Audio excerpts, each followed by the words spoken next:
दोस्तों, मैं हूं आदिल खान आज़ाद। आज है 10 अगस्त 2026 और आप देख रहे हैं आज़ाद बोल इंडिया पर middle east big news show. सबसे पहले एक नज़र हेडलाइंस पर। यमन में फिर भड़की जंग की आग, हुथियों ने बरसाई ताबड़तोड़ मिसाइलें, वीडियो किया जारी। ईरान में ज़मीनी हमले से निपटने की तैयारी, अमरीकी फौजियों के पैर काटने का ऐलान। हुर्मुज़ पर ईरान की शर्तें हुई और सख्त, अमेरिका को अब क्या क्या मानना होगा बताएंगे हम। अमेरिका ने बदली जंग की चाल, बमबारी नहीं बल्कि अब ईरान की कमजोरी पर ट्रंप ने किया हमला। और गजा में सीज फायर के बावजूद फिर चली इस्राएली गोलियां, औरतें और बच्चे बने निशाना। नेतन्याहू सीज फायर को तैयार नहीं। हेडलाइंस जितनी हैवी थी, खबरें ज्यादा हैवी होंगी और डिटेल में होंगी और कई खास तस्वीरें आखिर में भी। यमन में हुथियों और सरकारी फौज के बीच जंग अब और ज्यादा खतरनाक हो गई है, क्योंकि अल मुखा बंदरगाह पर 24 घंटे से भी कम वक्त में हुथियों ने दोबारा मिसाइल और ड्रोन हमले कर दिए हैं। ये हुथियों के उसी हमले की तस्वीरें हैं, ये हुथियों की ही मिसाइलें हैं। इन हमलों में पहले ही 11 लोग मारे जा चुके हैं और अब हुथियों ने एक बार फिर सऊदी अरब की हिमायत वाली फौज और हथियारों के डिपो को निशाना बनाने का दावा किया है। 10 अगस्त को सामने आई रिपोर्ट्स और जो वीडियो हैं उनके मुताबिक संडे की शाम हुथीज ने यमन के मगरबी साहिल पर मौजूद अल मुखा यानी मोखा शहर और उसके कमर्शियल बंदरगाह पर एक नई मिसाइल और ड्रोन स्ट्राइक की। यमनी फौज के मुताबिक इस नए हमले के दौरान एयर डिफेंस ने कम अज़ कम 6 हुथी ड्रोन मार गिराए, यानी हुथीज के 6 ड्रोन्स इंटरसेप्ट कर लिए गए, जबकि 2 बैलिस्टिक मिसाइलें समंदर में जा गिरी और अपने टारगेट तक नहीं पहुंच सकी। इट मीन्स वो ये कह रहे हैं कि इस हमले को नाकाम कर दिया गया। उधर हुथीज के जो फौजी तर्जुमान हैं, स्पोक्स पर्सन है याह्या सारी, उन्होंने कहा है कि इस ऑपरेशन में अल मुखा के इलाके में मौजूद सऊदी फौजियों की तादाद और हथियारों के डिपो को निशाना बनाया गया। वो सऊदी फौजी उन्हें कहते हैं जो यमनी सऊदी अरब से हथियार और हिमायत हासिल करते हैं।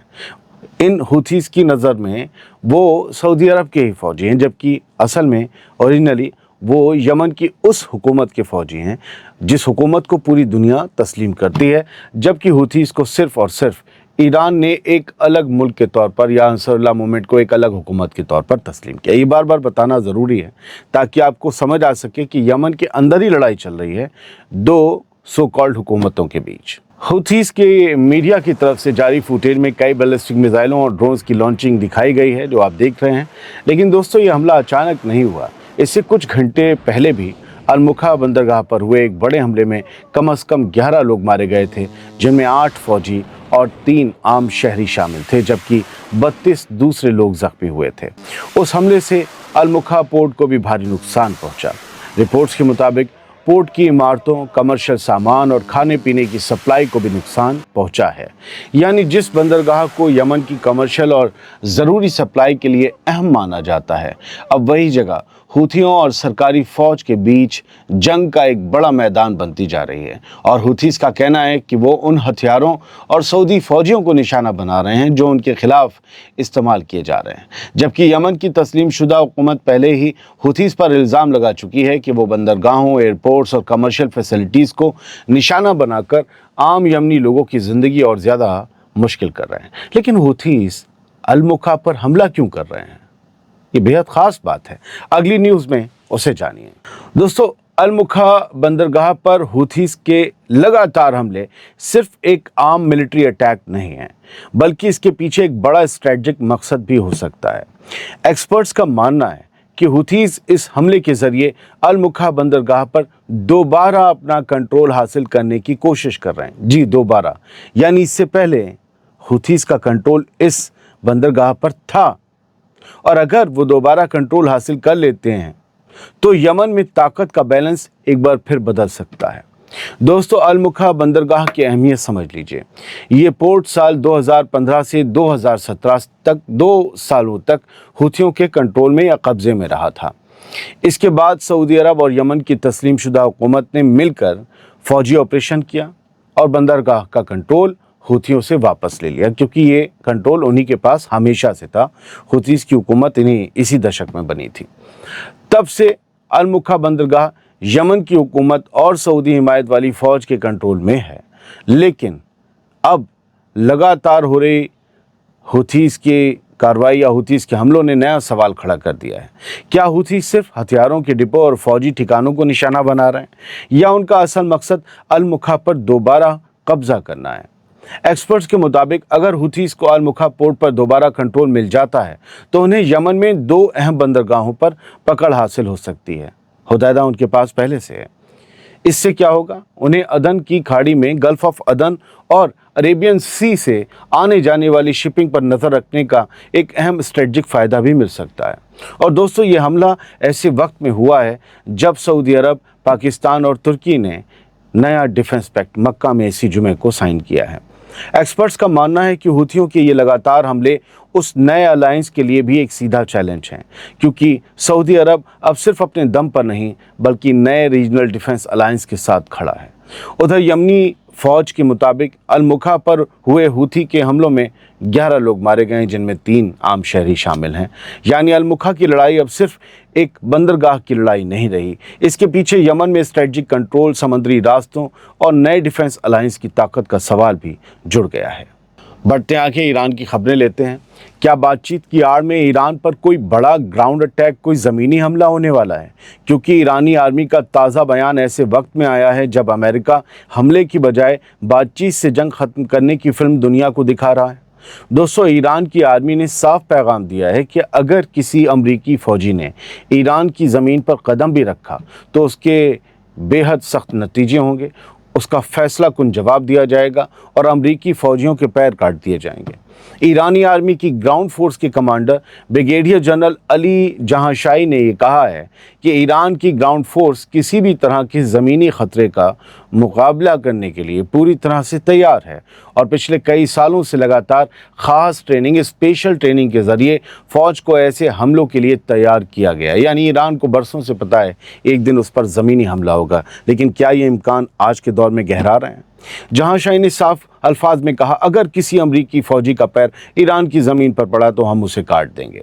उन्होंने कहा कि ईरान की आर्मी लगातार सरहदों पर होने वाली हर हरकत पर नज़र रख रही है, जबकि rapid reaction, special forces, drone, artillery और आर्म्ड यूनिट्स को पूरी तैयारी के साथ तैनात रखा गया है। यानी ईरान की तैयारी बड़ी है, यानी ग्राउंड अटैक का ख़तरा बड़ा है।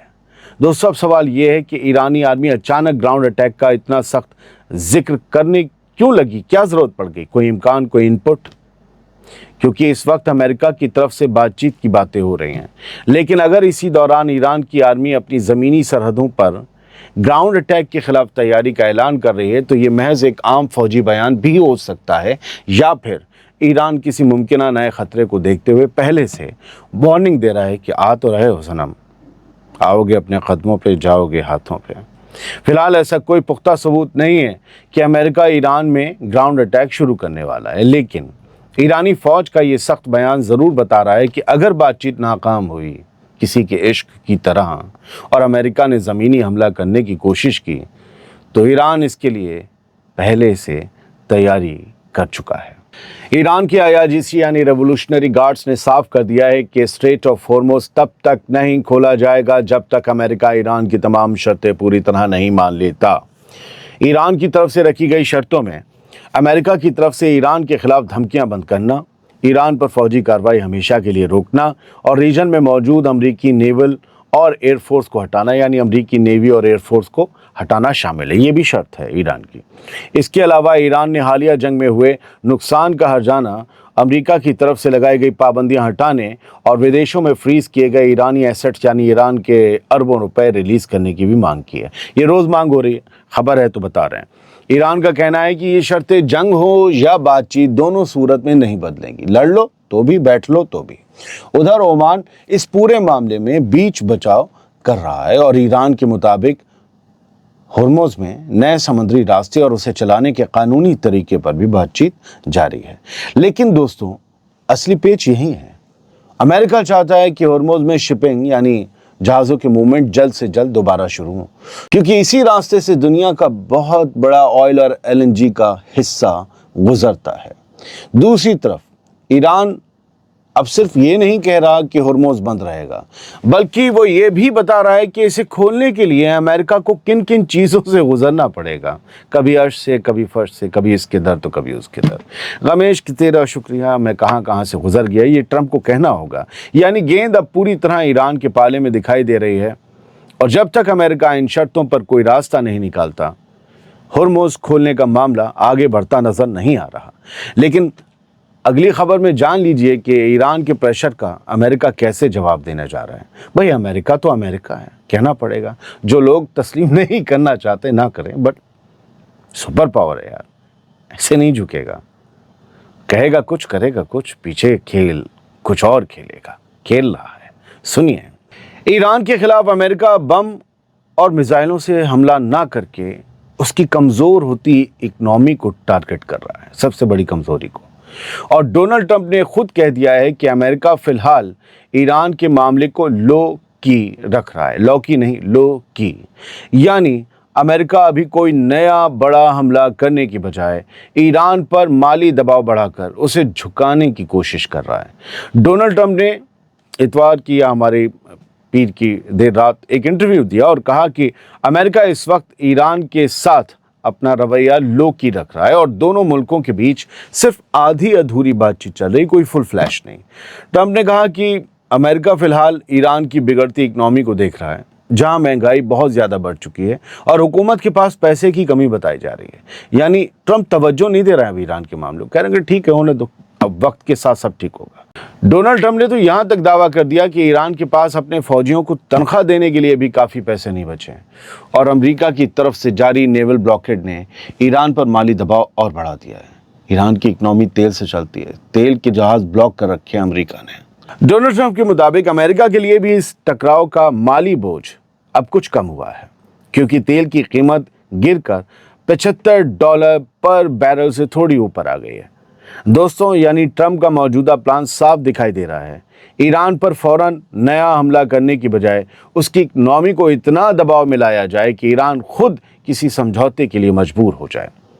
ٹرمپ نے اس پوری اسٹریٹجی کو شطرنج کی بازی جیسا بتایا اور کہا کہ آخرکار یہ معاملہ ان کے مطابق حل ہو ہی جائے گا۔ لیکن اصل سوال یہ ہے، کیا مالی دباؤ واقعی ایران کو جھکا دے گا، اکنامک پریشر جھکا دے گا، یا پھر ایران اپنی مشکل اکنامی کے باوجود امریکہ کے سامنے اپنی شرطوں پر قائم رہے گا؟ ہم دیکھیں گے۔ غزہ میں سیز فائر کے باوجود اسرائیل کی فائرنگ جاری ہے اور الگ الگ علاقوں میں ہوئی گولی باری میں 7 فلسطینی زخمی ہو گئے ہیں۔ ان زخمیوں میں ایک عورت اور ایک بچہ بھی شامل ہے، جبکہ اسرائیلی ٹینکس اور ڈرونز نے غزہ کے الگ الگ حصوں میں فائرنگ کی خبریں بھی ہیں۔ یہ معاملہ ایسے وقت میں سامنے آیا ہے جب غزہ کے امن پلان کے اگلے فیز کو لے کر اسرائیل اور حماس کے بیچ پھر تنازع بڑھتا دکھائی دے رہا ہے۔ لگ رہا ہے کہ جنگ کے آثار ہیں، دونوں اپنی شرطوں پر اڑے ہیں، اور جب دونوں شرطوں پر اڑے ہوتے ہیں تو جنگ ہوتی ہے۔ حماس کے پولیٹیکل بیورو کے ممبر باسم نعیم نے اتوار کی دیر رات کہا کہ امریکہ کو ڈونلڈ ٹرمپ کے امن پلان کے اگلے فیز کو لاگو کرانے کے لیے اسرائیل پر پریشر ڈالنا چاہیے۔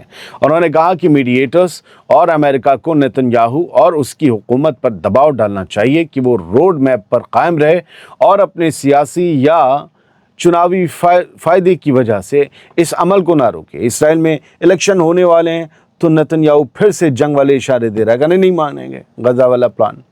باسم نعیم نے کہا کہ حماس قاہرہ میں میڈیٹرز کے ساتھ قریب 10 دن پہلے طے کیے گئے روڈ میپ پر اب بھی قائم ہے۔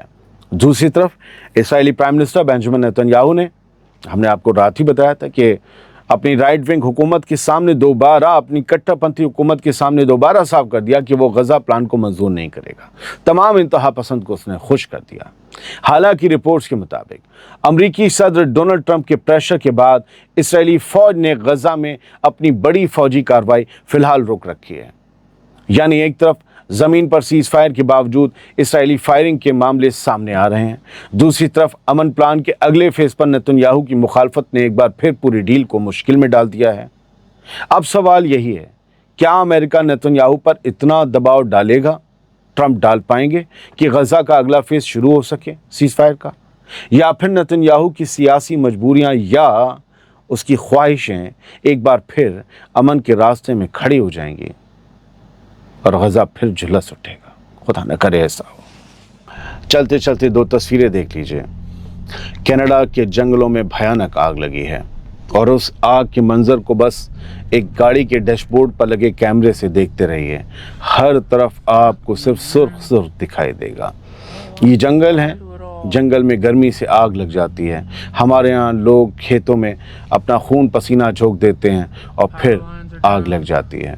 गर्मी में इस तरीके से दुनिया में कई और तस्वीरें सामने आती रही हैं, सामने आती रहेंगी, लेकिन इन जंगलों के जलने से क्या होता है? हज़ारों लाखों पेड़, जड़ी बूटियाँ, है ना, हर्ब्स, शर्ब्स और एनिमल्स, जानवर, उन सब का भी नुकसान होता है। उनके या तो घर उजड़ जाते हैं या वो मारे जाते हैं। एक और तस्वीर आई है चाइना से, जिसको अल्लाह रखे उसको कौन चखे। ज़रा देखिए इस तस्वीर को। ये बताती है, देखिए एक हाईवे है जहाँ पहाड़ किनारे, और तभी आके बोल्डर और वो पत्थर जो आकर गिरते हैं, बड़ी बड़ी चट्टानें गिरती हैं आके, वो कार तो तबाह हो जाती है लेकिन वो बाइक वाला बच जाता है। कार वाले का क्या हुआ कोई जानकारी नहीं है, लेकिन ये ज़रूर कहा है प्रेस टीवी ने कि इंचेस से वो मोटरसाइकिल सवार बच गए। बहुत बहुत शुक्रिया, सलामत रहिए, खुश रहिए।